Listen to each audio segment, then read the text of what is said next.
বিয়ের পর থেকে অভিনেত্রী রুকাইয়া জাহান চমক বরাবরই ছিলেন লাইমলাইটে, কারণ তার স্বামী আজমান নাসিরের অতীতের 2 বিয়ে এবং সন্তান সম্পর্কে চমকপ্রদ তথ্য প্রকাশ্যে আসতেই হইচই পড়ে যায়।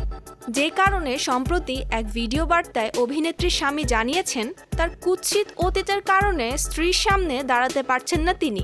এত কিছুর মাঝেই চমককে জীবনসঙ্গী হিসেবে পেয়ে নিজেকে ভাগ্যবান মনে করেন নাসির। তিনি মনে করেন চমক তার মতো একজন সাধারণ মানুষকে বিয়ে করেছেন বিষয়টা তার জন্য ভাগ্যের। যে কারণে এবার স্ত্রীকে খুশি করতে চমকের জন্মদিনে দারুণ একটি সারপ্রাইজের ব্যবস্থা করলেন অভিনেত্রীর স্বামী। রাজধানীর গুলশানে পুলিশ প্লাজার সামনে সড়কের একটি বিলবোর্ডে স্ত্রীকে জন্মদিনের শুভেচ্ছা জানিয়েছেন নাসির। সাধারণত এই সকল বিলবোর্ড কমার্শিয়াল কাজে ব্যবহার করা হয়, তবে নাসির চেয়েছেন স্ত্রীর জন্মদিনে ভিন্ন কিছু করতে। যে কারণে রাজধানীর ব্যস্ত সড়কের পাশে একটি বড় বিলবোর্ডে চমকের বেশ কিছু ছবি ব্যবহার করে জন্মদিনের উপহার দিয়েছেন তিনি। স্বামীর কাছ থেকে এমন সারপ্রাইজ পেয়ে বেশ উচ্ছ্বাসিত চমক।